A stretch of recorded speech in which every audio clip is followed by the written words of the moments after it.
Eu tinha tudo. CEO de uma empresa de tecnologia avaliada em 50 milhões, cobertura em jardins, carro importado na garagem. Mas naquela noite, deitada no meu próprio sofá fingindo dormir, com o coração batendo tão forte que eu tinha certeza de que ele ia me ouvir, eu estava prestes a perder a única coisa que dinheiro não compra. E o pior, por minha própria culpa. Se você já sabotou algo bom por medo, fica até o final. Porque o que eu descobri naquela noite mudou tudo. Ah, e se você gosta de histórias sobre segundas chances e redenção, se inscreve no canal e ativa o sininho. Prometo que essa história vai valer cada segundo. Meu nome é Maria Andrade. Tenho 38 anos e sou CEO da TechVision, uma empresa de soluções em inteligência artificial que fundei há 8 anos, com 2 sócios que hoje trabalham para mim. Meu apartamento fica no 18º andar de um prédio em Jardins, com vista para o Parque Ibirapuera. Tenho uma rotina que começa às 5 da manhã e termina raramente antes da meia-noite. Minha geladeira tem mais champanhe do que comida de verdade. Minha agenda está sempre lotada para os próximos 3 meses. E até 6 meses atrás, eu estava completamente sozinha. Não sozinha no sentido de não ter pessoas ao redor. Eu tinha funcionários, sócios de negócios, conhecidos que me convidavam para eventos. Mas sozinha no sentido que importa. Aquele tipo de solidão que você sente quando volta para casa depois de um dia inteiro falando com dezenas de pessoas e percebe que ninguém realmente te conhece. Ninguém sabe que você chora no chuveiro às vezes. Ninguém sabe que você tem medo de dormir porque os pesadelos sempre voltam. Ninguém sabe que por trás da executiva confiante existe uma mulher quebrada tentando se manter inteira. Eu não nasci assim. Fria, desconfiada, sempre calculando ângulos e intenções. Isso foi construído. Cuidadosamente, dolorosamente, por um homem chamado Diego Ferreira. Conheci Diego há 10 anos, quando eu tinha acabado de lançar a TechVision. A empresa estava crescendo, mas ainda era pequena, ainda vulnerável. Eu estava trabalhando 16 horas por dia, vivendo de café e adrenalina, tentando provar para investidores que uma mulher de 28 anos podia liderar uma startup de tecnologia. Diego era charmoso. Bonito de um jeito clássico, com aquele sorriso que parecia genuíno e olhos que te faziam sentir como se você fosse a única pessoa no mundo. Ele trabalhava em marketing digital, dizia estar montando a própria agência. Nos conhecemos em um evento de networking. Ele me abordou com um elogio sobre minha palestra, e eu, ingênua como era, acreditei que era só admiração profissional. Levou 3 meses até o primeiro beijo. 6 meses até começarmos a namorar oficialmente. 1 ano até ele me pedir em casamento em uma praia em Fernando de Noronha, com um anel que depois descobri estar parcelado em 12 vezes no cartão de crédito dele. Casei com Diego pensando que tinha encontrado meu parceiro. Alguém que me apoiava, que entendia a pressão do empreendedorismo, que estava construindo algo junto comigo. O que eu não sabia era que Diego não estava construindo nada. Ele estava minerando, extraindo, retirando tudo o que podia de mim enquanto fingia ser o marido perfeito. Levou 2 anos para eu perceber. 2 anos de contas bancárias compartilhadas que sempre diminuíam mais rápido do que deveriam. 2 anos de investimentos dele que nunca davam retorno. 2 anos de empréstimos temporários que se tornaram permanentes. Ele me convenceu a colocar o nome dele como sócio minoritário da TechVision. Para proteger nosso patrimônio conjugal, ele disse. Para mostrar que confiamos um no outro. Confiança. Essa palavra que depois se tornou veneno na minha boca. A verdade veio à tona de forma banal. Um e-mail aberto no computador dele. Uma conversa com um advogado sobre como maximizar a parte dele em um eventual divórcio. Estratégias para me fazer parecer instável emocionalmente. Planos para alegar que ele tinha contribuído mais para a empresa do que os registros mostravam. E a cereja do bolo. Mensagens para outra mulher. Alguém que ele estava vendo há meses, prometendo que logo estaria livre e rico. O divórcio durou 8 meses. 8 meses de batalhas jurídicas, de acusações, de Diego tentando me destruir publicamente enquanto buscava metade do que eu tinha construído. Ele quase conseguiu. Meus advogados custaram uma fortuna. A empresa quase afundou com a publicidade negativa. Investidores questionaram minha estabilidade. Clientes hesitaram em renovar contratos. No final, consegui manter a TechVision, mas paguei a Diego 3 milhões de reais para ele simplesmente desaparecer da minha vida. 3 milhões. O preço da minha ingenuidade. Depois disso, construí muros. Altos, grossos, reforçados. Ninguém mais chegaria perto o suficiente para me machucar assim. Nenhum homem teria acesso às minhas finanças, à minha empresa, ao meu coração. Eu namoraria quando quisesse companhia, mas sempre mantendo distância. Sempre no controle. Sempre protegida. Funcionou por 5 anos. 5 anos de relações superficiais que terminavam no momento em que alguém queria algo mais profundo. 5 anos dormindo sozinha em uma cama king size, acordando sozinha, tomando café sozinha. 5 anos construindo um império, mas vivendo em um deserto emocional. E então conheci Gabriel. Foi em março deste ano. Eu estava em um momento particularmente solitário. Tinha acabado de completar 38 anos e passei o dia inteiro em reuniões onde as pessoas me parabenizavam, mas ninguém realmente se importava. Cheguei em casa naquela noite, olhei para o apartamento vazio e pensei, isso não pode ser tudo que existe. Por impulso, baixei um aplicativo de namoro. Não um daqueles superficiais onde você desliza fotos. Um mais sério, onde as pessoas escreviam sobre si mesmas, sobre o que buscavam. Criei um perfil honesto. CEO, workaholic, emocionalmente indisponível, mas tentando mudar. Procuro alguém que entenda que carreira é importante, mas não é tudo. Gabriel foi o terceiro match. Sua foto não era de academia, ou fingindo ser aventureiro. Era ele em um parque, sorrindo genuinamente, com uma menina pequena nos ombros. A descrição dele dizia: Gabriel, 35, arquiteto, pai solo de uma princesa de 5 anos, viúvo há 2 anos. Reaprendendo a viver depois de perder minha melhor amiga. Não procuro alguém para substituir o que perdi, mas alguém para construir algo novo. Viúvo. Pai solteiro.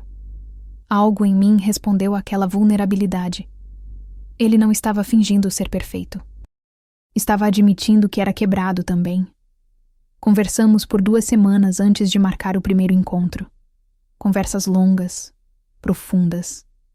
Ele me contou sobre Camila, sua esposa, que morreu em um acidente de carro voltando de uma consulta médica. Me contou como ficou sozinho com uma bebê de 3 anos, como teve que aprender a fazer tranças, a cozinhar além de miojo, a ser pai e mãe ao mesmo tempo.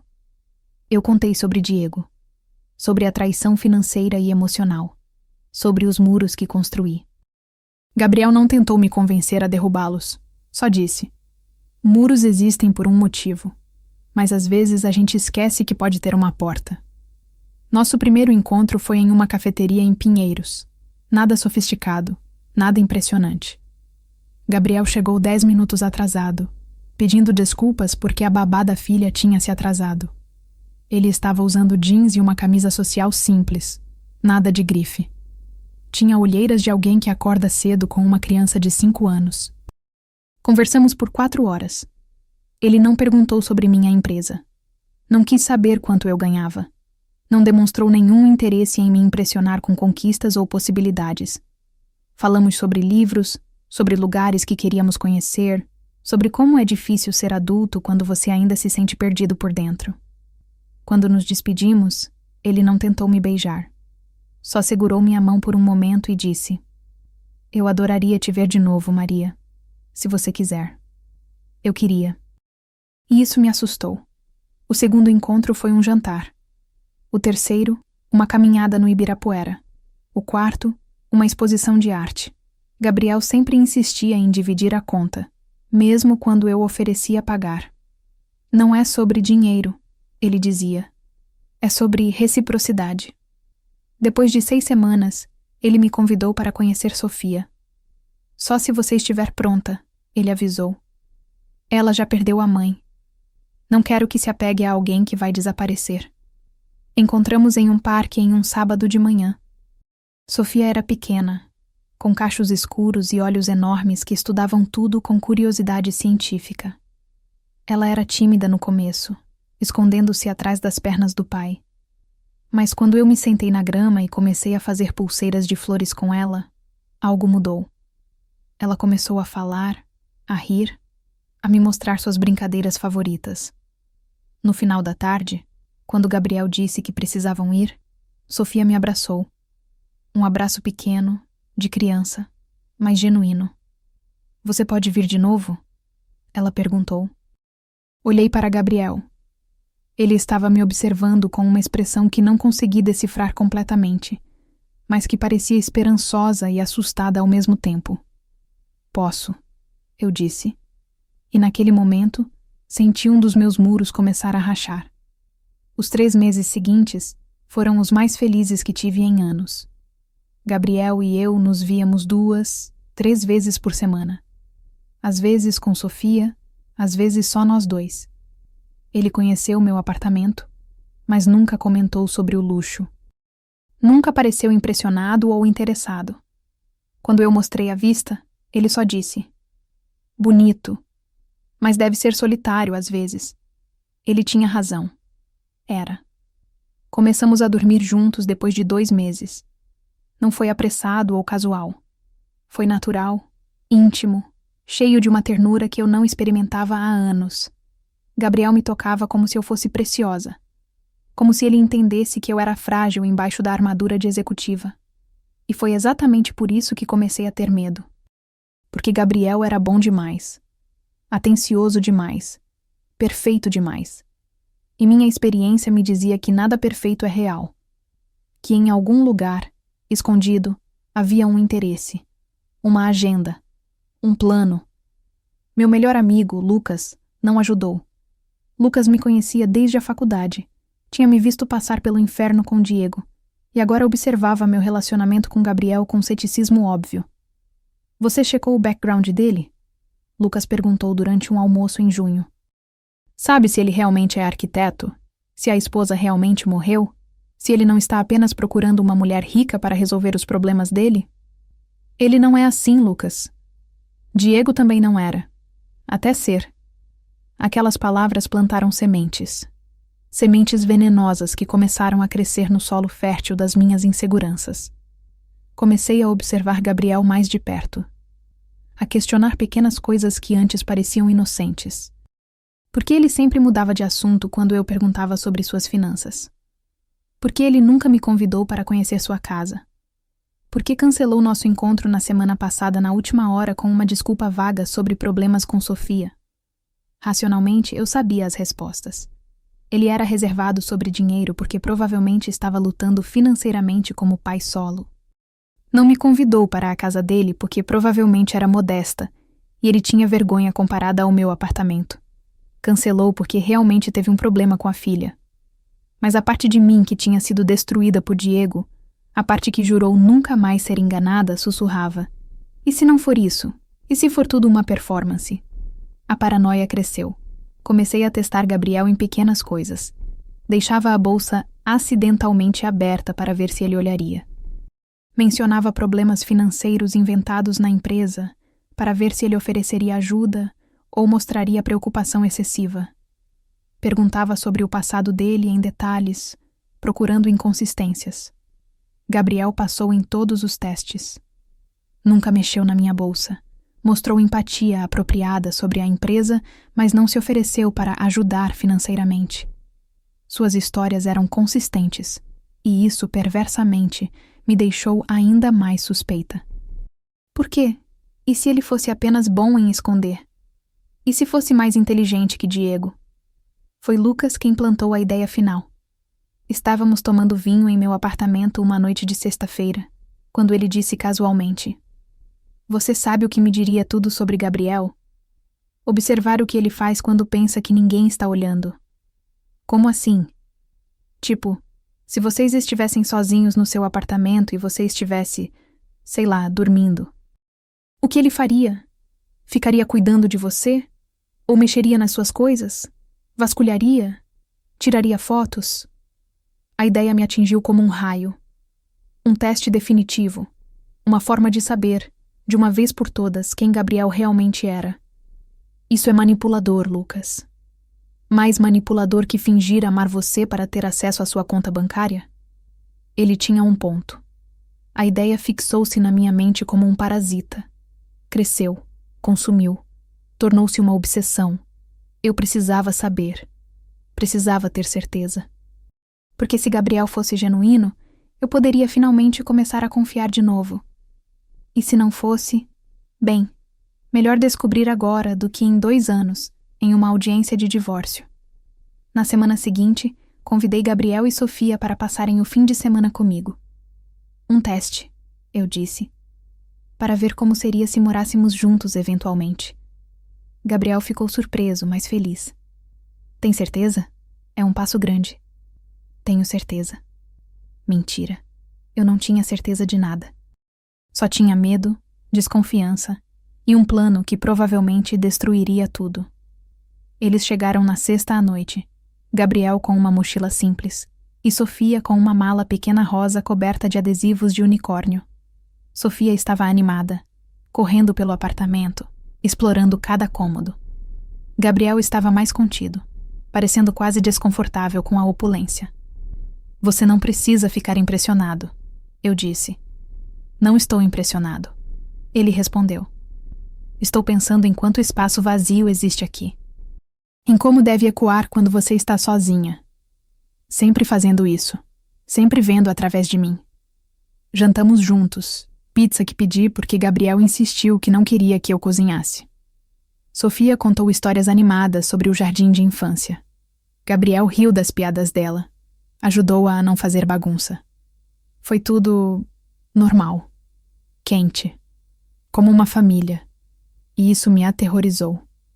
Depois do jantar, Sofia começou a cochilar no tapete da sala enquanto assistíamos um filme. Gabriel a pegou gentilmente, perguntou onde ela deveria dormir. Mostrei o quarto de hóspedes que tinha preparado. Ele a colocou na cama, cobriu-a, beijou sua testa. Quando voltou para a sala, eu estava no sofá. Meu coração batia acelerado. Era hora. Hora de executar o plano. Estou exausta, eu disse, forçando um bocejo. Semana puxada. Quer ir dormir? Eu limpo aqui e vou para o quarto também. Não, fica um pouco.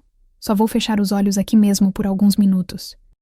Me deitei no sofá, de lado, de costas para onde Gabriel estava sentado. Fechei os olhos. E fingi dormir. O que aconteceu nos próximos 30 minutos mudaria tudo. Os primeiros 5 minutos foram silêncio. Eu podia ouvir Gabriel respirando, o som suave do ar-condicionado, o tráfego distante da Avenida 9 de Julho lá embaixo. Mantive meus olhos fechados, minha respiração lenta e profunda, fingindo o sono mais convincente da minha vida enquanto meu coração martelava contra as costelas. O que você vai fazer, Gabriel? Mostrar quem você realmente é? Ouvi o som dele se movendo. Passos suaves no piso de madeira. Indo em direção à cozinha? Isso me confundiu. A cozinha ficava no lado oposto do apartamento. Por que ele iria lá? Para vasculhar gavetas? Procurar documentos? O som da torneira abrindo. Água correndo. Um copo sendo enchido. Ele estava apenas pegando água. Os passos voltaram. Mais próximos agora. Parou perto do sofá. Eu podia sentir sua presença. Aquele calor de outro corpo humano próximo. Minha respiração quase falhou. Precisei me concentrar para mantê-la regular. Esperava ouvir o som de gavetas sendo abertas. De passos indo em direção ao meu home office onde ficava meu computador. De portas de armários sendo testadas. Mas não ouvi nada disso. Em vez disso, ouvi um suspiro. Longo, profundo, carregado de algo que não conseguia identificar. Então, movimento. Algo macio sendo colocado sobre mim. Abri uma fresta imperceptível dos olhos, apenas o suficiente para ver através dos cílios. Gabriel tinha pegado o cobertor que ficava no encosto da poltrona e estava me cobrindo gentilmente. Seus movimentos eram cuidadosos, quase reverentes, ajustando o tecido sobre meus ombros. Depois, Ele se ajoelhou ao lado do sofá, bem perto. Tão perto que eu podia sentir o cheiro do sabonete dele. Algo simples, talvez de ervas. E então, ele fez algo que me destroçou completamente. Ele ajustou minha cabeça, colocando uma almofada pequena que estava na outra ponta do sofá sob meu pescoço, inclinando-a levemente para que eu não acordasse com dor. O toque foi tão delicado que quase me fez abrir os olhos. Seus dedos roçaram meu cabelo, afastando alguns fios do meu rosto.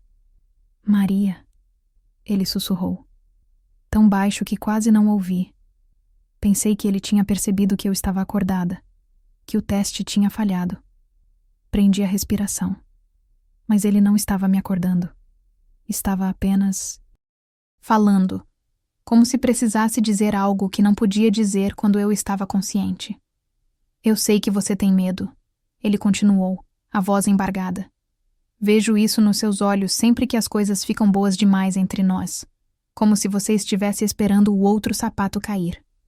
Como se estivesse se preparando para eu te decepcionar. Meu coração parou. Literalmente parou por um segundo. E eu entendo. Depois do que você passou, do que aquele idiota fez com você, eu entendo completamente porque você não confia facilmente. Mas Maria... Ele fez uma pausa. E ouvi algo na voz dele que parecia dor. Eu gostaria que você soubesse que não sou ele. Nunca serei. Lágrimas começaram a se formar atrás das minhas pálpebras fechadas. Eu as segurei com toda a força que tinha. Eu não quero seu dinheiro. Não quero sua empresa. Não quero nada além de você. A mulher que ri de piadas ruins. A mulher que chora em filmes de animação e tenta esconder. A mulher que finge ser de aço, mas é tão humana, tão linda em sua humanidade. Sua voz quebrou. Ele estava chorando. Gabriel estava chorando pensando que eu estava dormindo, dizendo coisas que nunca tinha dito acordada. Eu sei que você ainda duvida. Vejo quando você me testa, quando deixa a bolsa aberta de propósito, quando inventa problemas financeiros para ver minha reação. Eu vejo tudo, Maria, e finjo não ver porque entendo. Porque eu também estou com medo. Isso me chocou. Ele sabia? Sabia dos meus testes? Estou com medo de me entregar completamente e descobrir que você é como Camila temia que todas as mulheres fossem. Antes de morrer, sabe o que ela me disse? Me fez prometer que não me apaixonaria pela primeira mulher que mostrasse interesse por Sofia. Que esperasse. Que encontrasse alguém que me amasse pelo que sou, não pelo que posso oferecer ou pela facilidade de uma família pronta. Ele respirou fundo, trêmulo. E então te encontrei, e você era tudo o que eu não esperava. Forte, independente, assustadora às vezes com sua inteligência e sua presença. Mas também quebrada, também com cicatrizes, também tentando descobrir se é seguro amar de novo. Senti uma lágrima escorrer do canto do meu olho fechado, deslizando pela ponte do nariz. Não havia como escondê-la. Gabriel viu. Seu polegar apareceu no meu campo de visão turvo, gentilmente limpando a lágrima. Mas ele não disse nada. Não me acordou. Apenas limpou a lágrima e continuou. Eu vou provar para você, Maria. Todos os dias, de todas as formas que puder. Vou provar que você pode confiar em mim. Que não vou te machucar. Que não estou aqui pela mulher CEO, mas pela Maria. Só pela Maria. Ele se inclinou e beijou minha testa. Um beijo tão suave, tão puro, que mais lágrimas vieram. Eu não conseguia mais segurá-las. Dorme bem, ele sussurrou. Amanhã eu faço café da manhã para você.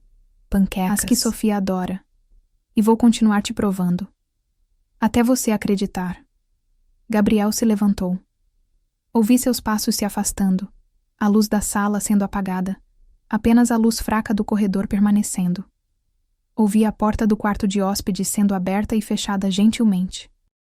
E então, fiquei sozinha no escuro, coberta com um cobertor que ele tinha colocado sobre mim, deitada em um sofá de 50 mil reais, em um apartamento de milhões, chorando silenciosamente porque finalmente, tinha encontrado algo que dinheiro não podia comprar. e quase tinha destruído tudo testando. Fiquei ali por mais de 1 hora, incapaz de me mover, processando cada palavra que Gabriel tinha dito. Ele sabia dos meus testes. Sabia e entendia. Sabia e não estava com raiva. Sabia e me amava mesmo assim. Eventualmente me levantei, fui até meu quarto, deitei na cama sem trocar de roupa e chorei até dormir de verdade. Acordei com o cheiro de café e algo doce. Panquecas. Olhei o relógio no criado mudo. 7:30 da manhã. Um sábado. Normalmente eu estaria no escritório já, mas tinha prometido tirar o fim de semana para ficar com Gabriel e Sofia. Lavei o rosto, tentando esconder os sinais de ter chorado a noite inteira. Não funcionou muito bem. Meus olhos ainda estavam inchados, vermelhos. Quando entrei na cozinha, encontrei uma cena que parecia saída de um filme. Gabriel estava na frente do fogão, usando um avental ridículo que eu tinha ganhado de brinde em algum evento corporativo e nunca usado. Sofia estava sentada no balcão, balançando as pernas, lambendo massa de panqueca de uma colher de pau. "Papai, você colocou açúcar demais", ela dizia com a autoridade de uma chefe de 5 anos. "Não coloquei não, princesa. Está perfeito." "Está doce demais. Você que tem gosto estranho." Eles discutiam de forma leve, brincalhona. Gabriel virou uma panqueca com uma habilidade surpreendente. Foi quando Sofia me viu. "Maria!" ela gritou, quase derrubando a colher. "Acorda! Papai está fazendo café." Gabriel se virou. Nossos olhos se encontraram. Ele sorriu, aquele sorriso dele que sempre parecia tão genuíno. Mas agora eu via camadas que não tinha visto antes. Vulnerabilidade, esperança, amor. "Bom dia", ele disse. "Dormiu bem?" Tudo em mim queria confessar ali mesmo.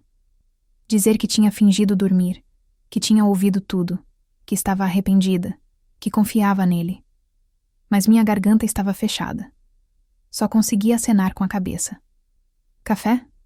Ele ofereceu, já pegando uma xícara. "Por favor." Ele serviu, preparou exatamente como eu gosto, sem açúcar, com um pouco de leite. Como ele sabia? Porque ele prestava atenção. Em tudo. Sentamos para o café da manhã juntos. Sofia falou sem parar sobre seus planos para o dia, querendo ir ao parque, andar de bicicleta, fazer um piquenique. Gabriel ia respondendo pacientemente, negociando horários, fazendo promessas. E eu só observava, vendo pela primeira vez sem o filtro da desconfiança. Depois do café, Gabriel levou Sofia para trocar de roupa. Fiquei na cozinha, lavando louça que ele tinha insistido em deixar para depois. Minha mente estava em um turbilhão. Ele sabia dos meus testes. Mas ficou mesmo assim. Isso significava o quê? Que ele era santo? Que era masoquista? Ou que realmente me amava apesar das minhas neuroses? Meu celular vibrou. Uma mensagem de Lucas. "E aí? Fez o teste? Como ele se comportou?" Olhei para a mensagem por um longo tempo. Depois digitei. "Preciso te contar uma coisa. Almoça comigo segunda?" "Claro." "Ele falhou no teste?" "Não. Eu falhei." Não esperei a resposta. Guardei o celular e fui me arrumar para o dia. Passamos o sábado fazendo exatamente o que Sofia queria. Fomos ao Ibirapuera. Alugamos bicicletas. Fizemos um piquenique com sanduíches que Gabriel fez. Eu, que normalmente odiava atividades ao ar livre, que preferia ar-condicionado e ambientes controlados, passei o dia inteiro sob o sol. E fui feliz. Sofia era incansável, correndo entre as árvores, fazendo amigos instantâneos com outras crianças, voltando periodicamente para nos mostrar folhas interessantes ou insetos que encontrava. "Ela é como Camila era", Gabriel disse em um momento, observando a filha brincar. Camila via magia em tudo. Uma pedra era um tesouro, uma nuvem era um castelo. Ela fazia o mundo parecer maior, mais interessante. Era a primeira vez que ele falava de Camila de forma tão aberta comigo. Me virei para olhá-lo. "Você ainda sente falta dela?" "Todos os dias. Mas não do jeito que você pode estar pensando." "Como assim?" Gabriel ficou quieto por um momento, escolhendo as palavras. Sinto falta da minha amiga, da mãe da Sofia, da pessoa que me conhecia desde os 19 anos. Mas não sinto falta de um amor romântico porque não era mais isso há muito tempo. Isso me surpreendeu. Não era? Camila e eu crescemos juntos, literalmente. Nos conhecemos na faculdade, éramos melhores amigos, viramos um casal porque parecia a progressão natural. Casamos porque todo mundo esperava. Tivemos Sofia porque era a próxima etapa. Ele olhou para mim, algo doloroso nos olhos. Eu amava Camila, profundamente, mas não estava apaixonado por ela nos últimos anos. E ela também não por mim. Éramos parceiros, companheiros, pais. Mas a paixão, a chama, tinha apagado. E isso te deixa culpado, eu disse baixinho. Me destruiu quando ela morreu. Porque tudo que eu conseguia pensar era: nunca vou poder consertar isso. Nunca vou poder encontrar aquela centelha de novo com ela. Parecia que desperdiçamos tempo fingindo que estava tudo bem quando poderíamos ter sido honestos um com o outro. Vocês conversaram sobre isso? Na semana antes dela morrer. Foi uma conversa difícil, dolorosa, mas necessária. Decidimos que queríamos trabalhar no casamento, realmente trabalhar. Não pela Sofia, mas por nós. Porque ainda nos importávamos um com o outro. Ele pausou, a voz ficando mais pesada. E então ela saiu para uma consulta médica de rotina. E um caminhão furou o sinal vermelho. E acabou. Peguei a mão dele. Ele entrelaçou os dedos nos meus. Apertou. Por 2 anos me senti culpado. Culpado por não ter sido o marido perfeito. Culpado por sentir, em alguns momentos egoístas e horríveis, uma sensação de liberdade. Culpado por olhar para outras mulheres e pensar que talvez pudesse sentir aquela centelha de novo com alguém novo. E então você me encontrou. E então te encontrei. E foi como se um circuito que estava desligado há anos, talvez nunca esteve completamente ligado, de repente acendesse. Porque com você, Maria, é diferente. Com você eu sinto aquela centelha. Aquela coisa que li em livros, mas nunca realmente experimentei. Lágrimas queimavam meus olhos de novo. Gabriel, você não precisa dizer nada. Só precisava que você soubesse. Precisava que entendesse que quando digo que quero estar com você, não é porque estou tentando substituir Camila. É porque finalmente, pela primeira vez na vida, sei o que significa estar realmente apaixonado. Sofia gritou do outro lado do parque, acenando para nós.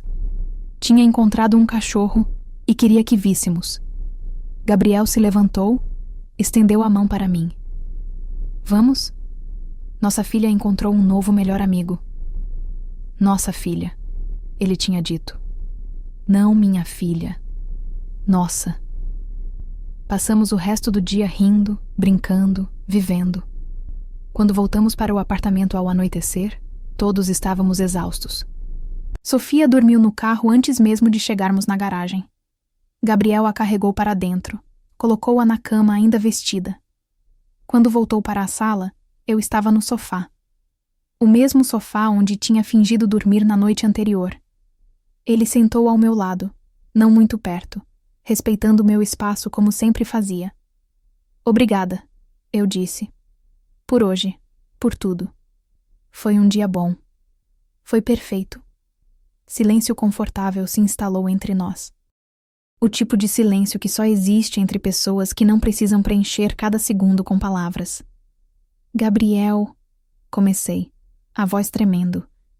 Eu preciso te contar uma coisa. Ele se virou para mim, esperando. Ontem à noite, quando adormeci no sofá... Sim, respirei fundo.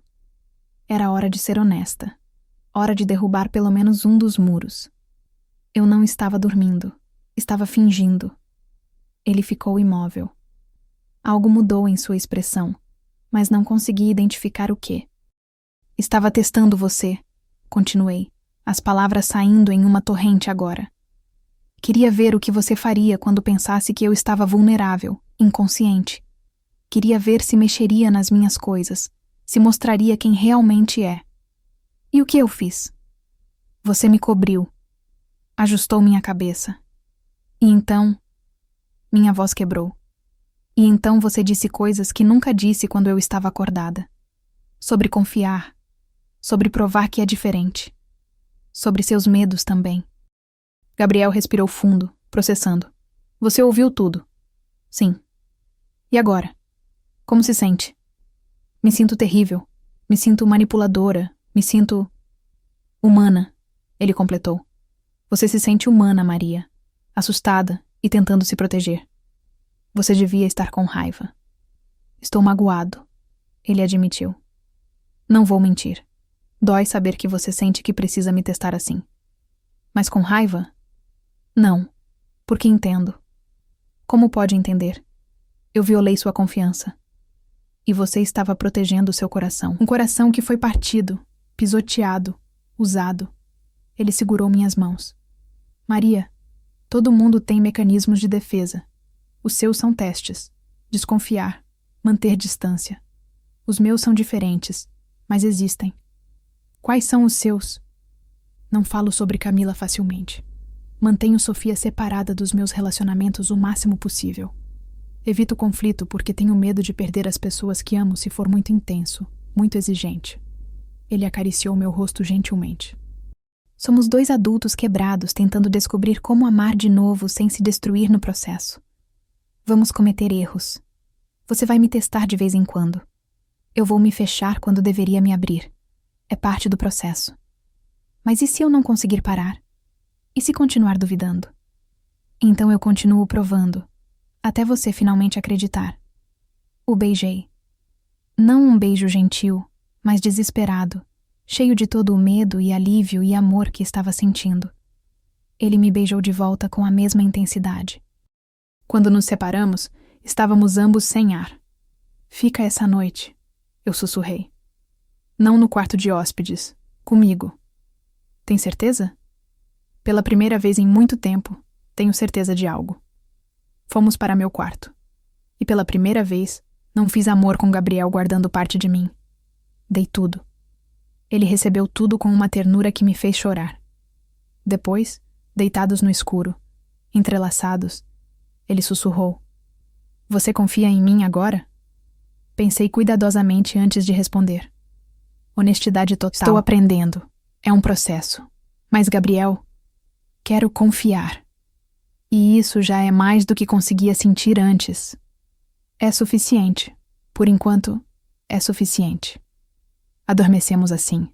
E dessa vez, foi real. As semanas seguintes foram as mais intensas da minha vida, tanto profissionalmente quanto pessoalmente. Gabriel e eu entramos em uma rotina que parecia surpreendentemente natural. Ele passava 3, às vezes 4 noites por semana no meu apartamento com Sofia. Eu comecei a conhecer a vida dele de verdade, não a versão editada que ele mostrava nos encontros. Vi como ele acordava às 6 da manhã para preparar o lanche de Sofia antes de levá-la para na escola. Como ele trabalhava em projetos de arquitetura na mesa da minha cozinha enquanto eu atendia ligações de investidores. Como ele fazia a filha rir mesmo em dias difíceis. Como ele era exausto, mas nunca reclamava. E comecei a ver as rachaduras na minha própria armadura se expandindo. Mas a vida não para porque você está apaixonada. Especialmente não quando você é CEO de uma empresa em crise.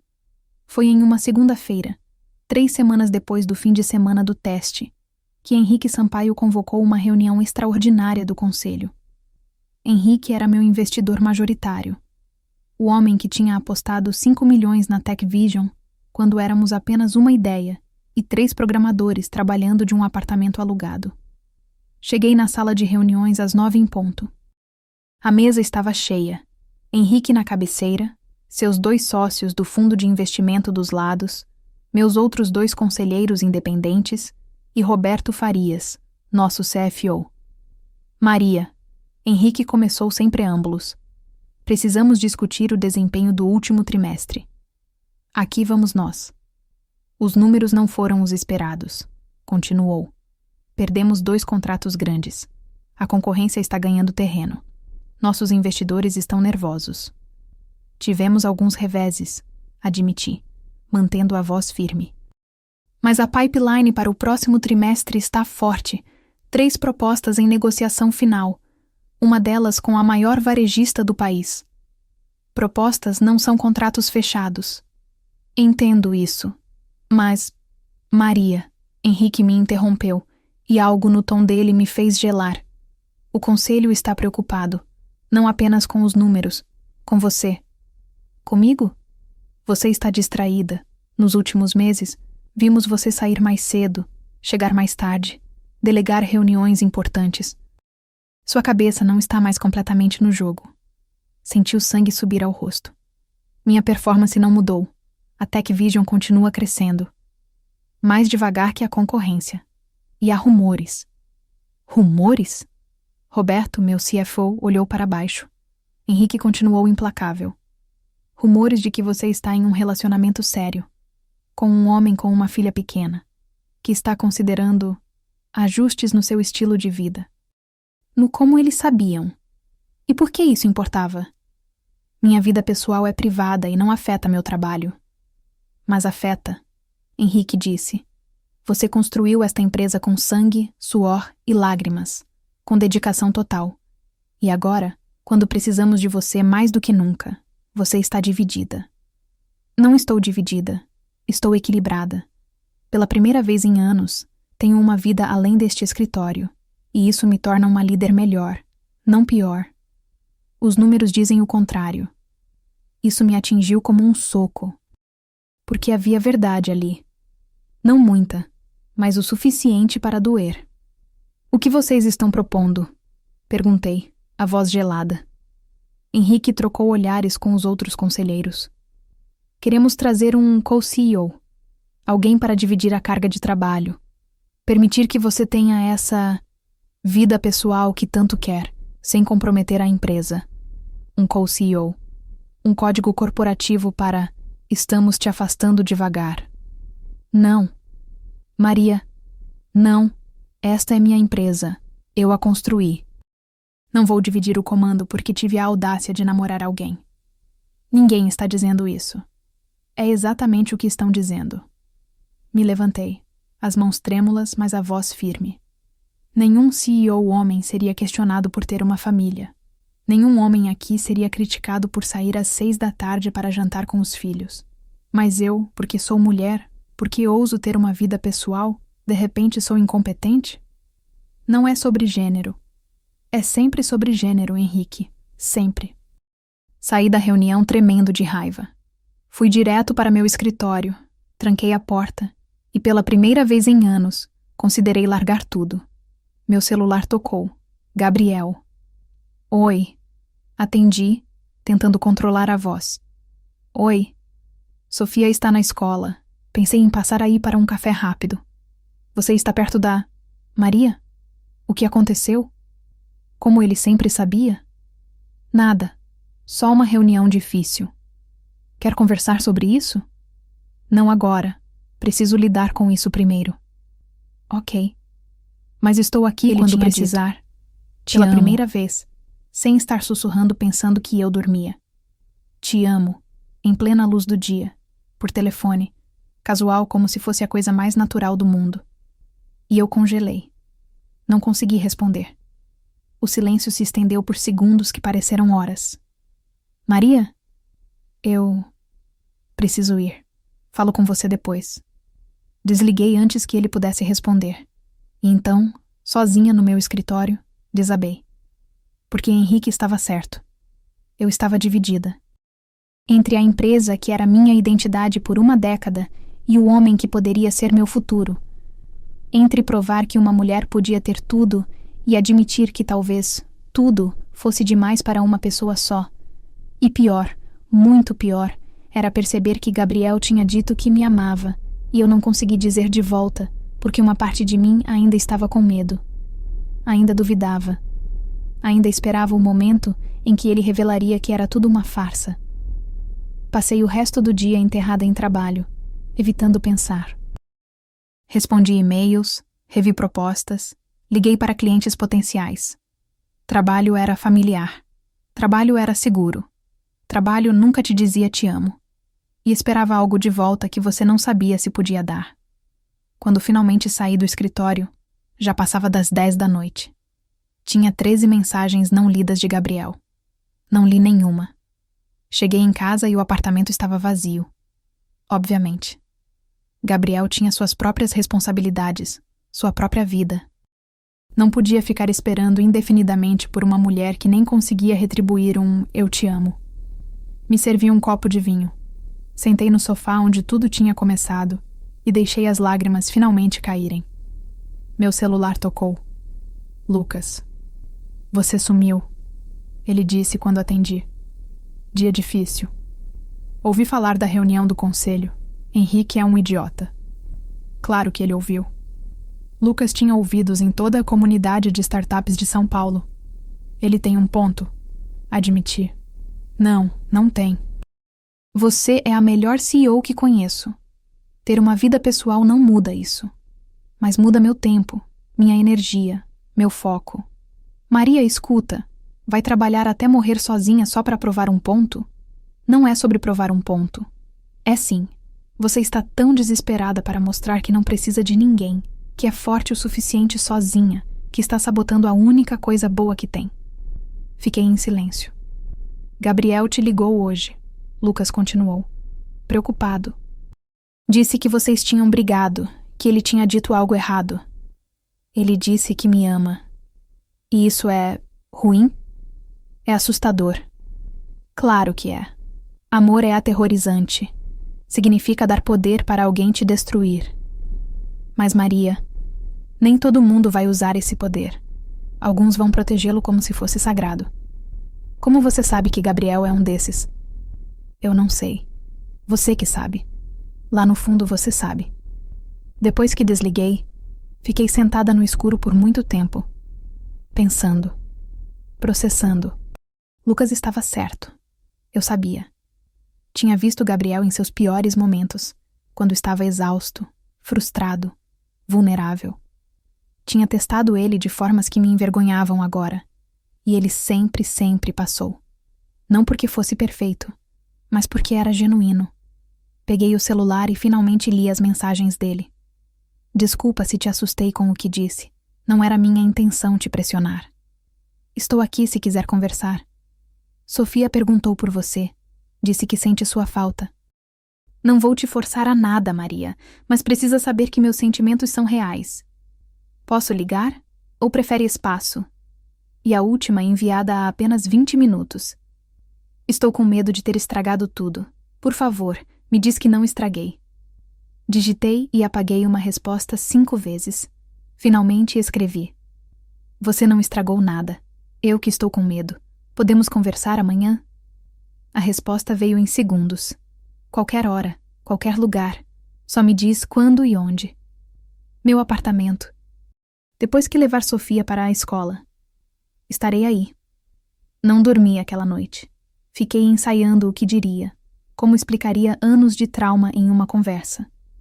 Como você faz alguém entender que confiar neles é como aprender a andar de novo depois de ter todas as pernas quebradas? Gabriel chegou às 9h15. Eu tinha feito café, algo que raramente fazia. Ele entrou cauteloso, como se estivesse andando em campo minado. Oi. Ele disse suavemente. Oi, senta. Nos sentamos à mesa da cozinha, o café fumegando entre nós. Comecei antes de perder a coragem. Quando você disse que me amava ontem, eu congelei. Percebi. Não porque não sinto o mesmo, mas porque respirei fundo. Porque a última vez que confiei completamente em alguém, que acreditei quando alguém disse que me amava, perdi quase tudo. Diego me fez pensar que amor era uma arma, uma ferramenta de manipulação. Eu não sou Diego. Eu sei, racionalmente sei. Mas existe uma parte de mim, uma parte que foi quebrada e mal cicatrizou, que não consegue deixar de esperar o pior, que fica procurando sinais de que você vai me decepcionar. Gabriel segurou minha mão através da mesa. E vai continuar procurando? Para sempre? Não quero, mas não sei como parar. Então deixa eu te ajudar. Deixa eu te mostrar todo dia que amor não precisa machucar, que pode ser seguro. E se eu continuar testando você, continuar duvidando, então eu continuo passando nos testes, até você finalmente acreditar que não vou a lugar nenhum. Lágrimas escorriam pelo meu rosto agora. Você merece alguém melhor. Alguém que não seja tão quebrada. Ei. Ele se levantou, veio até meu lado, ajoelhou-se ao meu lado da cadeira. Todos somos quebrados de alguma forma. Eu também sou. Mas sabe o que pessoas quebradas fazem? Encontram outras pessoas quebradas e ajudam umas às outras a se manter de pé. Gabriel. Eu te amo, Maria. Amo a executiva feroz. Amo a mulher vulnerável que chora vendo desenhos animados. Amo a pessoa que finge ser de aço, mas derrete quando Sofia ri. Amo tudo. Até as partes quebradas. Especialmente as partes quebradas, porque elas te fizeram quem você é. Eu também te amo. As palavras saíram em um sussurro quebrado. Tenho tanto medo de dizer, mas te amo, tanto que me assusta. Ele me beijou, e foi diferente de todos os beijos anteriores, porque agora era real. Completamente, assustadoramente real. Passamos o resto da manhã conversando, sobre medos, sobre expectativas, sobre o que queríamos para o futuro. Foi a conversa mais honesta que já tive com alguém. O conselho quer trazer um co-CEO, contei a ele eventualmente. Porque acham que estou distraída com você. E está? Não. Mas estou mais equilibrada. E para homens como Henrique, uma mulher equilibrada é uma mulher distraída. O que você vai fazer? Lutar. Provar que estão errados. Fechar aqueles contratos que estão pendentes e mostrar que posso ter uma vida pessoal sem comprometer a empresa. Posso ajudar em alguma coisa? Você já ajuda. Só de estar aqui. Só de me lembrar que existe vida além do trabalho. Ele sorriu. Então, oficialmente, estamos namorando? Posso apresentar você como minha namorada? Oficialmente, eu sou sua namorada workaholic e emocionalmente complicada. Perfeita. Mas a perfeição não dura. Descobri isso da pior forma possível 2 semanas depois. Estava em uma negociação crucial com a maior varejista do país. Uma reunião que poderia salvar o trimestre e calar a boca do conselho. 3 horas de apresentação, de negociação, de dança corporativa delicada. No meio da reunião, meu celular vibrou insistentemente. Ignorei. Vibrou de novo. De novo. De novo. Quando finalmente olhei durante um intervalo, tinha 23 ligações perdidas de Gabriel. Meu coração disparou. Liguei de volta imediatamente. Maria. A voz dele estava estranha, tensa. Sofia está no hospital. O mundo parou. O quê? Como? O que aconteceu? Ela caiu no parquinho da escola, bateu a cabeça. Os médicos estão avaliando, mas preciso de você aqui. Preciso. A voz dele quebrou. Por favor, Maria. Preciso de você. Estou indo.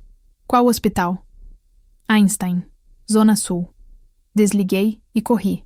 Literalmente corri da sala de reuniões, deixando o CEO da varejista e toda a sua equipe olhando confusos.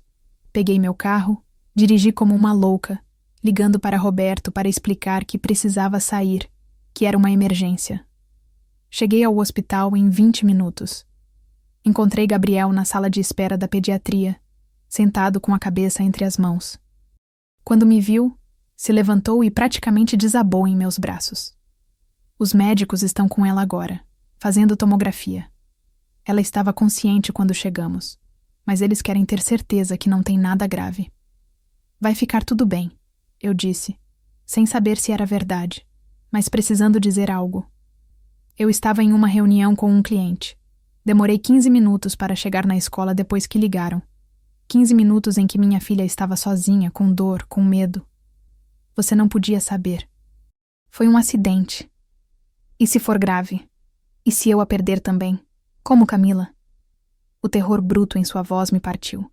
Era a primeira vez que via Gabriel verdadeiramente quebrado. Não vai perder ela. Não vai. Ficamos ali, entrelaçados, esperando. Minutos que pareciam horas. Meu celular tocou várias vezes. Roberto, Henrique, o cliente da varejista. Ignorei todos. Finalmente uma médica saiu.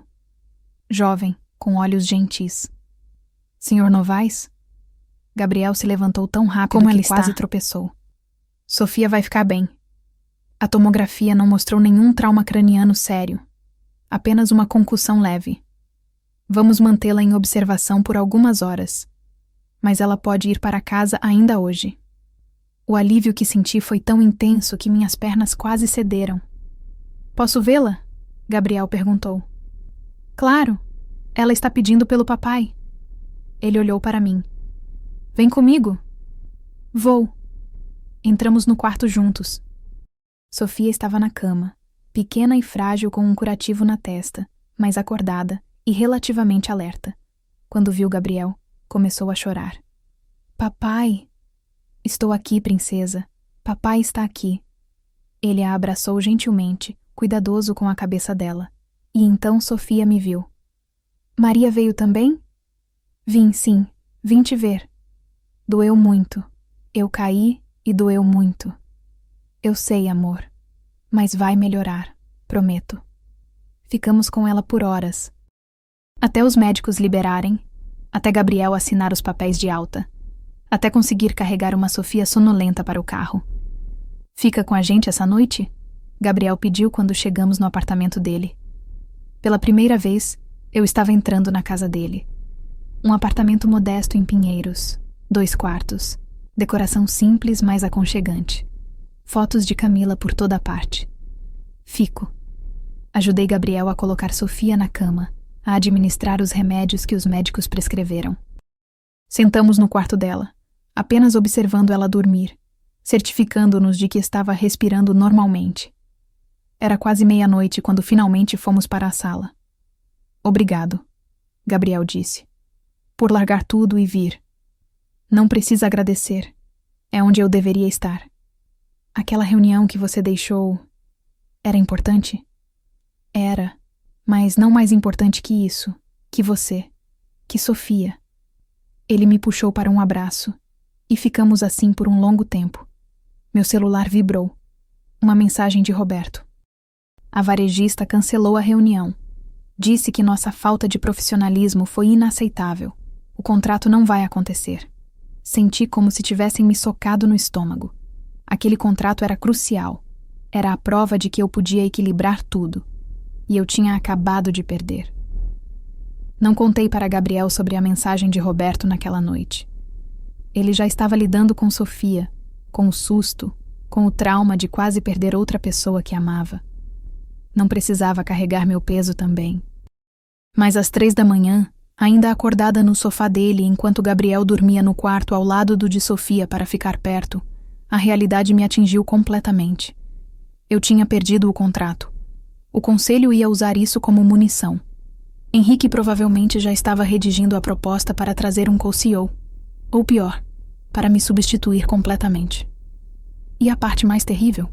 Eu faria tudo de novo, sem hesitar. Porque quando recebi aquela ligação de Gabriel, quando ouvi o pânico na voz dele, não pensei no contrato. Não pensei na empresa. Não pensei em Henrique, ou no conselho, ou na minha carreira. Pensei em uma menina de 5 anos que me chamava de Maria, com aquele sorrisinho banguela. Pensei em um homem que tinha me ensinado que confiar não era fraqueza. Pensei em uma família que não era minha por sangue, mas estava se tornando minha por escolha. E percebi algo fundamental. Diego não tinha apenas roubado meu dinheiro e minha confiança. Ele tinha roubado minha capacidade de escolher o que realmente importava. Por anos, tinha me convencido de que trabalho era tudo, que sucesso profissional era a única medida de valor, que precisava qualquer coisa para me proteger. Mas proteger-me de quê? De viver? De amar? De ser humana? Quando o sol começou a nascer, tomei uma decisão. Gabriel acordou às 7, foi direto checar Sofia. Encontrou-a dormindo tranquilamente, respiração regular, cor voltando ao rosto. O alívio em sua expressão era palpável. Como você está? Perguntei quando ele saiu do quarto. Melhor. Muito melhor. Ele me puxou para um abraço. E você? Dormiu? Não muito, mas estou bem. Mentirosa. Ele afastou um fio de cabelo do meu rosto. O que está te consumindo? Perdi o contrato ontem. A varejista cancelou por eu ter saído da reunião. Vi a culpa imediata cruzar seu rosto. Maria, não. Isso é minha culpa. Eu não deveria ter. Para. Coloquei um dedo nos lábios dele. Não termina essa frase. Você fez exatamente o que qualquer pai faria. E eu fiz exatamente o que qualquer pessoa que ama vocês faria. Mas seu trabalho vai sobreviver. Ou não vai. De qualquer forma, fiz a escolha certa. O conselho vai te crucificar por isso. Provavelmente. Sorri. E foi genuíno. Mas pela primeira vez em 10 anos, não me importo com o que Henrique Sampaio pensa de mim. Gabriel me beijou. Profundo, grato, cheio de uma emoção que não precisava de palavras. Sofia acordou 1 hora depois, ainda meio tonta, mas pedindo panquecas. Gabriel fez. Eu ajudei. E pela primeira vez, me senti parte de algo maior que eu mesma. Quando voltei para meu apartamento ao meio-dia, tinha 27 e-mails esperando. A maioria de Henrique e outros membros do conselho. Reunião de emergência marcada para as 2 da tarde. Cheguei no escritório às 2 em ponto. A sala de reuniões estava tensa. Henrique na cabeceira, Roberto evitando meu olhar, os outros conselheiros com expressões que variavam de desaprovação a pena. Maria. Henrique começou sem preâmbulos. Ontem você abandonou a reunião mais importante do trimestre. Custou à empresa um contrato de 8 milhões de reais. O que tem a dizer? Que faria de novo? Respondi calmamente. Silêncio chocado. Você... O quê? Faria de novo. A filha do homem que amo estava no hospital. Ela precisava de mim. Ele precisava de mim. Então fui. Pelo amor de Deus, Maria! Henrique bateu a mão na mesa. Você é CEO de uma empresa de 50 milhões, não pode simplesmente abandonar tudo por um drama pessoal. Não foi drama. Foi uma criança de 5 anos com possível traumatismo craniano. E você não podia ter mandado alguém? Ligar depois? Qualquer coisa além de sair correndo no meio de uma negociação? Não. Não podia. Henrique olhou para mim como se eu tivesse enlouquecido. Talvez tivesse. Então, deixa eu ser claro. Você está escolhendo um relacionamento sobre a empresa que construiu? Não. Estou escolhendo ser uma pessoa completa sobre ser apenas uma CEO. E se vocês não conseguem entender a diferença, então talvez eu esteja no conselho errado. Está nos ameaçando? Estou estabelecendo limites. Por 10 anos dei tudo para esta empresa. Trabalhei 16 horas por dia. Sacrifiquei relacionamentos, saúde, sanidade. Construí algo extraordinário, mas no processo me perdi. Me levantei, coloquei as mãos na mesa, olhei cada um deles nos olhos. Encontrei alguém que me lembra quem sou além deste cargo. Alguém que me faz querer ter uma vida além destes escritórios. E sim, isso significa que às vezes vou sair mais cedo, que às vezes vou priorizar uma emergência familiar sobre uma reunião, que vou estabelecer limites que nunca tive antes. Então você admite que não pode mais dar 100% à empresa. Não. Admito que meus 100% agora incluem ter uma vida que vale a pena viver. E, ironicamente, isso me torna uma CEO melhor, não pior. Porque, finalmente, entendo que liderança não é sobre sacrifício perpétuo. É sobre equilíbrio. É sobre mostrar para os 300 funcionários desta empresa que eles podem ter carreiras brilhantes e vidas plenas. Roberto finalmente olhou para mim e estava sorrindo levemente. Maria tem razão, ele disse. Nos últimos meses vi mudanças nela. Mais paciência em reuniões, mais empatia com a equipe, menos explosões por pequenos erros. E sim, perdemos um contrato ontem. Mas fechamos 3 outros nas últimas semanas que ela nem mencionou porque estavam muito ocupados questionando o compromisso dela. Henrique virou-se para ele. Do que está falando? Roberto puxou um tablet. Enquanto vocês estavam focados em criticar a vida pessoal de Maria, ela fechou contratos com a Tech Brasil, com a DataVision e com a Start Hub. Somados valem 12 milhões. 4 milhões a mais que o contrato que perdemos. Eu tinha esquecido desses. Honestamente esquecido porque estava tão preocupada com o único que perdi. É verdade? Henrique perguntou. É, respondi. Mas não é esse o ponto. O ponto é que mesmo se não fossem, mesmo se ontem tivesse custado à empresa, eu faria de novo. Porque algumas coisas são mais importantes que dinheiro. Nada é mais importante que a empresa. Está errado, Henrique. Muitas coisas são amor, família, saúde, dignidade. E se você nunca aprendeu isso, então eu genuinamente sinto pena de você. Saí da sala antes que alguém pudesse responder. Fui direto para meu escritório. Comecei a empacotar minhas coisas pessoais. Se iam me demitir, seria nos meus termos. 20 minutos depois, Roberto bateu na porta. Posso entrar? Claro. Ele sentou na cadeira de frente para minha mesa. Henrique está furioso. Imaginei. Mas os outros conselheiros não. Na verdade, depois que você saiu, houve uma discussão interessante. Sobre como nenhum deles teria o que tem sem sacrifícios que suas famílias fizeram. Sobre como talvez você estivesse certa. Parei de empacotar. Estão me demitindo ou não? Não, mas vão monitorar de perto o desempenho do próximo trimestre. Se os números continuarem fortes, a conversa sobre co-CEO morre. Se caírem, ele fez uma pausa. Bem, aí teremos problemas. Entendo. Maria, posso te dar um conselho? Não como CFO, mas como amigo? Claro. Pare de tentar provar algo. Para Henrique, para o conselho, para o mundo. Você já provou. Construiu uma empresa incrível. Agora só viva, seja feliz. O resto vai se ajustar. Ele tinha razão. E era exatamente o que eu precisava ouvir. Naquela noite, jantei com Gabriel e Sofia no apartamento deles.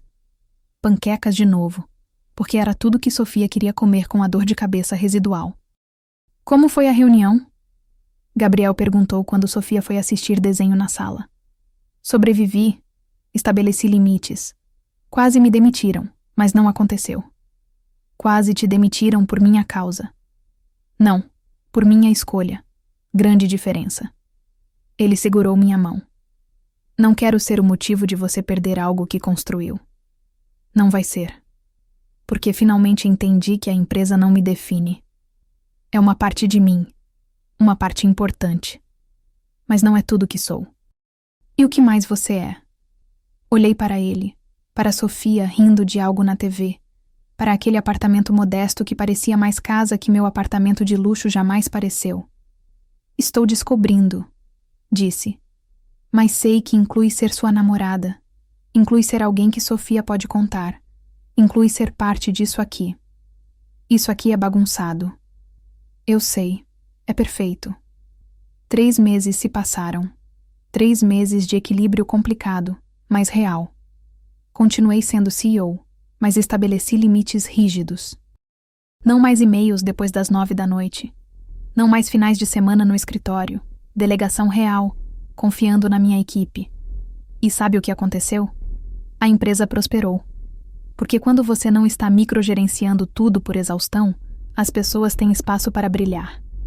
O trimestre fechou forte. Henrique nunca pediu desculpas, mas parou de questionar minhas escolhas. O conselho aprovou meu bônus sem comentários sobre vida pessoal. Gabriel e eu nos mudamos juntos. Não para meu apartamento ou o dele, mas para uma casa em Pinheiros com quintal para Sofia brincar. Vendemos o apartamento de jardins, a cobertura luxuosa que sempre me fez sentir sozinha. Foi assustador, foi libertador, foi a decisão mais certa que já tomei. Sofia começou a me chamar de Maria Mãe, sua própria invenção. Não mãe, porque tinha uma mãe que amava e lembrava, mas Maria Mãe, que era seu próprio papel, sua própria identidade. E eu amei. Cada segundo, cada desafio, cada birra de criança de 5 anos, cada conquista pequena, tudo. Gabriel me pediu em casamento em uma quinta-feira normal. Não tinha anel, não tinha planejamento elaborado. Estávamos fazendo jantar juntos, Sofia já dormindo. e ele simplesmente disse: "Casa comigo." Eu estava cortando cebolas. Virei para ele, faca ainda na mão, lágrimas nos olhos que não eram só da cebola. "O quê?" "Casa comigo. Não agora, não amanhã necessariamente, mas eventualmente. Porque quero passar o resto da vida fazendo isso, cortando legumes e discutindo o dia e colocando Sofia para dormir e construindo algo real com você." Não foi romântico no sentido tradicional, mas foi honesto. Foi nós. "Sim", disse. "Sim, caso." Casamos 6 meses depois. Nada elaborado. Cerimônia pequena, família e amigos próximos, em um jardim em um sábado de tarde. Sofia foi nossa daminha, levando alianças em uma almofadinha rosa que ela escolheu. Lucas foi meu padrinho. Estava chorando antes mesmo da cerimônia começar. "Nunca pensei que veria você assim", ele disse enquanto me preparava para entrar. "Assim como?" "Feliz. Genuinamente. Incandescentemente feliz." Ele tinha razão. Eu era. Quando caminhei pelo corredor improvisado entre as cadeiras, vi Gabriel esperando. Não em um terno caro, mas em algo simples que ele tinha escolhido porque Sofia disse que o fazia parecer bonito como príncipe. E ele era. Meu príncipe. Meu parceiro. Meu futuro. Os votos foram tradicionais até chegarmos nas partes personalizadas. Gabriel falou sobre encontrar luz depois da escuridão, sobre segundas chances, sobre amor que cura. Eu falei sobre muros e portas, sobre medo e coragem, sobre aprender que confiar não é fraqueza, é a maior força que existe. "Você me ensinou", disse, olhando nos olhos dele enquanto lágrimas escorriam sem vergonha. "Que nem todo mundo vai me machucar. Que algumas pessoas vão segurar meu coração como se fosse sagrado. Que posso ser CEO e esposa e madrasta e ainda ser eu mesma. Você me ensinou que eu não preciso escolher. Posso ter tudo. Só precisava encontrar o parceiro certo." Trocamos alianças. Nos beijamos enquanto todos aplaudiam. E foi perfeito de uma forma que o luxo nunca seria. Isso foi há 18 meses. Hoje, acordo em uma casa barulhenta. Sofia tem 7 anos agora e entra no nosso quarto toda manhã às 6:30 exatas, pulando na cama e exigindo panquecas. Gabriel finge estar irritado, mas está sempre sorrindo. Ainda sou CEO da Tech Vision. A empresa agora vale 80 milhões. Cresceu 60% desde que aprendi a ter vida pessoal. Henrique finalmente admitiu que estava errado, embora tenha levado uma garrafa inteira de vinho em um jantar de investidores. Mas a maior mudança é interna. Não trabalho mais por medo. Não construo muros por instinto. Não testo Gabriel esperando que ele fale. Confiança se tornou meu padrão, não desconfiança. Ainda tenho momentos. Pesadelos ocasionais sobre Diego. Pânico quando as contas bancárias compartilhadas mostram movimentos grandes. Mas Gabriel entende. Segura minha mão através dos gatilhos. Não se ofende quando preciso de reasseguramento. Porque amor verdadeiro não é nunca ter medo. É ter alguém que fica quando você está com medo. Mês passado, Sofia me perguntou algo enquanto eu a colocava para dormir. "Maria mãe, você sabia que papai era bom quando conheceu ele?" "Não, amor." Levou tempo para eu descobrir. Como descobriu? Pensei sobre aquela noite no sofá, quando fingi dormir planejando pegar Gabriel fazendo algo errado, e em vez disso peguei ele sendo gentil, sendo humano, sendo exatamente quem dizia ser. Ele me mostrou, disse. Todos os dias, de pequenas formas, ele mostrou quem realmente era. E eventualmente acreditei. Ele é o melhor papai do mundo. É sim. E você é a melhor Maria-mãe. Meu coração derreteu. Obrigada, bebê. Maria-mãe? Sim? Eu te amo. Ela disse com tanta naturalidade, sem medo, sem hesitação. Como se amor fosse a coisa mais simples do mundo. E percebi que era. Tínhamos complicado por causa de mágoas e traumas e medos. Mas no fundo, o amor é simples. É aparecer, é ficar, é escolher, todos os dias, ser parte da vida de alguém. Eu também te amo, Sofia. Muito. Ela dormiu sorrindo. Fui para meu quarto onde Gabriel estava lendo, óculos na ponta do nariz, parecendo adorável e familiar. Ela dormiu? Ele perguntou sem olhar do livro. Dormiu, disse que me ama. Agora ele olhou sorrindo. Claro que disse, você é incrível. Sou incrível porque vocês me fazem querer ser. Deitei ao lado dele, minha cabeça no ombro dele, seu braço automaticamente me envolvendo. Posição que tínhamos feito 1000 vezes, mas nunca envelhecia. Obrigada, disse no escuro. Por quê? Por não desistir quando eu estava testando você. Por entender meus medos. Por me amar mesmo quando eu não sabia como me amar. Sempre, ele sussurrou beijando meu cabelo. Sempre vou escolher você. Em cada teste, em cada dúvida, em cada momento de medo. Vou continuar escolhendo você. E ele escolheu. Todos os dias. E eu escolhi de volta. Essa é a verdade que levou tempo demais para aprender. Você não encontra a pessoa certa sendo perfeita. Encontra sendo honesta, sendo vulnerável. Sendo corajosa o suficiente para deixar alguém te ver completamente, quebrada e tudo mais, e confiar que não vão usar isso contra você. Gabriel me viu, todas as partes, e ficou.